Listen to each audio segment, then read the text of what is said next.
Hello, my friend. This is Clyde. You make the first move and see what happens. James 4:8-10 says, "Come close to God, and he will come close to you. Wash your hands, you sinners, and purify your hearts, you double-minded. Be miserable and grieve and weep. Let your laughter be turned to mourning and your joy to gloom. Humble yourselves with an attitude of repentance and insignificance in the presence of the Lord, and he will exalt you."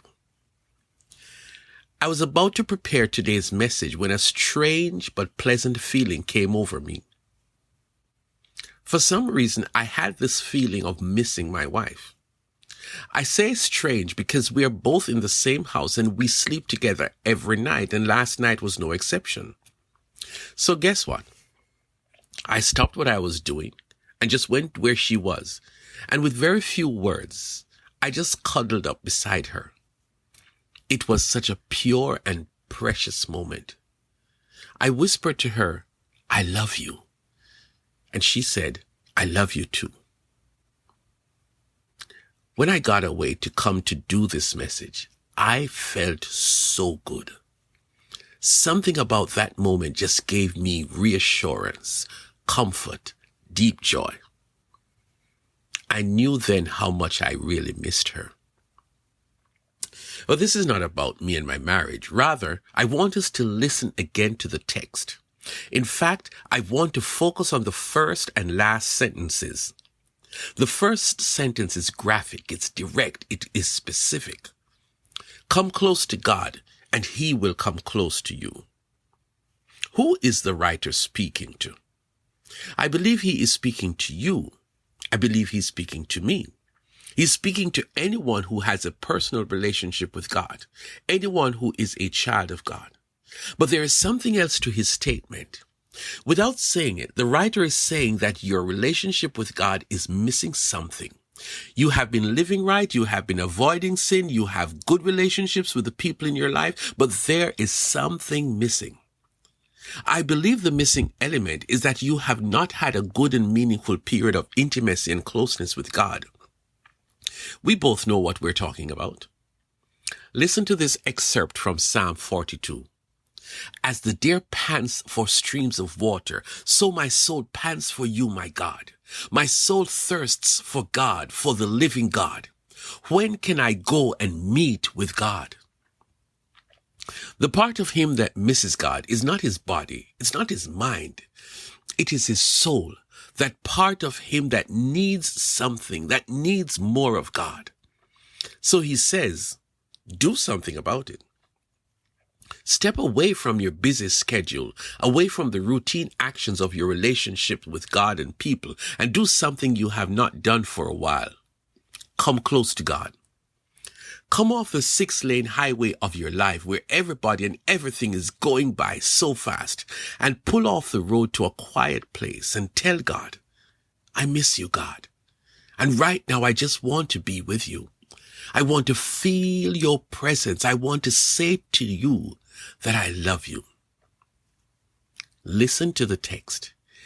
If you do that, God will respond with equal intensity. He says, if you come close to God, God will come close to you. God comes close to you because he welcomes these times.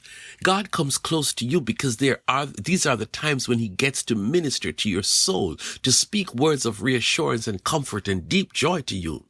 That is the moment when God finds you at a place where you are dry and empty and your soul is thirsty, and he pours the precious water of his love into your life. It is a time of refreshing, a time of rejuvenation, an intimate time like no other. Well, let us look at the last sentence. Humble yourself in the presence of the Lord, and he will exalt you. When you get into the presence of the Lord, when it is just you and Jesus, the writer says you throw off the facade, you throw off the mask, the public self, and just be bare before the Lord. It is a time when you are vulnerable, when you are openly admitting to God that right now I need you. You are keeping it real. You can tell Jesus that I am involved in some important activities outside of this, but I realize that I have been functioning on leftovers from our last time with you.